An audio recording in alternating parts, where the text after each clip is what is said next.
Hi, everybody. Agent DK here with your January 2025 real estate market update. Let's get into it. Overall, there was 617 units sold in January of 2025. That's 4.2% less than the sales that happened in January 2024. The benchmark price, however, 649,900.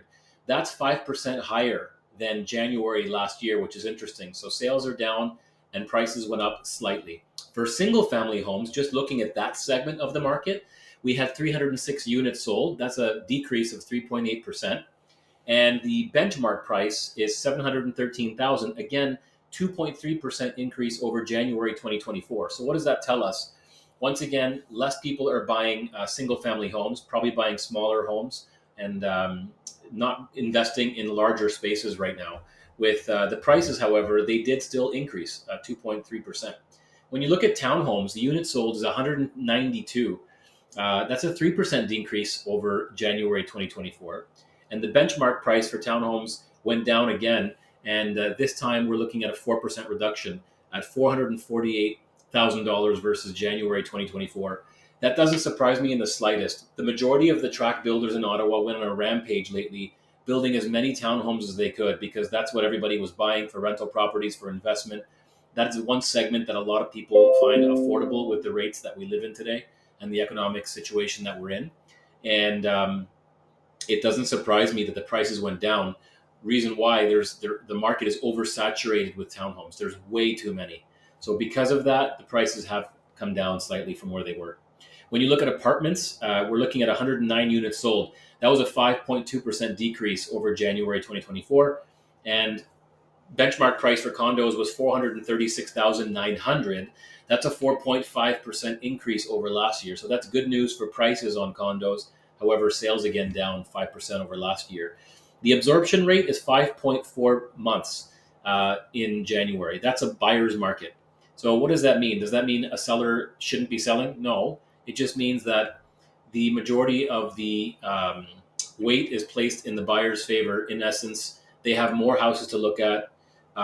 They can negotiate a better price on a listing right now because they have more choices. And we're finding that when we do sell one of our listings, it's been very common and very normal for the buyers to come back at us and ask for further reductions after the inspection. It's a tactic that's been used for many, many years, something that I'm not surprised to see. Luckily, I've been doing this for over 15 years, over 2,000 transactions on our team. So we see it coming a mile away. So it's very important now more than ever to hire a team that's very good at negotiating and then renegotiating. So it's one thing to negotiate the sale price, and it's another thing to negotiate again after the inspection. I'll give you an example. Just recently, we had locked in a sale price, and it was very close to our asking price, which is very common for our clientele. And then after the inspection, on the last day when the conditions were due, we had a request from the buyer's agent for a very large reduction because the roof was not in good order. Now, to be clear, our listing stated the age of the roof. So the agent knew the age of the roof going into the offer presentation. Another thing that was interesting was the roof was covered in snow. You couldn't see the roof whatsoever. So we find it very interesting that they're saying in the house inspection report that the roof is showing signs of it being at its end of life and it needs to be replaced. How can you know that when you can't see the roof? And the third thing that was interesting, we asked for a copy of the buyer's home inspection, which they provided, which was nice. But in the report, the inspector actually stated that they couldn't inspect the roof because it was covered in snow. Yet the inspector also recommended a new roof. So these are times when experience matters. These are times when the agent that you decide to work with has the courage and the confidence to stand up for you and to negotiate for you. Because these days, it's not just negotiating the price. It's also renegotiating the terms after the home inspection and sometimes even after a walkthrough. So is it a buyer's market or a seller's market? That really depends on the condition of your home, the agent that you hire. There's many factors that determine it. If you are thinking of selling in the near future, I highly recommend that you interview several agents, give us a call, and we'll always give you the truth no matter what. You might not like the truth, but we will always give you the truth because you deserve to know the truth going into a situation where you're selling your home, because it can be very stressful if you're not told the truth. And we always try to do our best to tell people the reality. However, at the end of the day, A house will sell for what a buyer is willing to pay and for what a seller is willing to accept.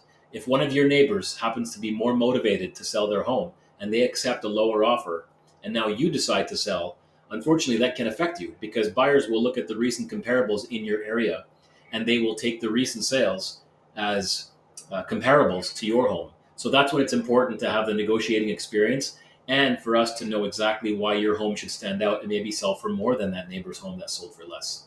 Hope that makes sense. We'll be back watching the market very closely. We'll be back next month with your February 2025 market update. If you have a specific question about your home or anything about the real estate market, our coordinates are down below, and feel free to reach out.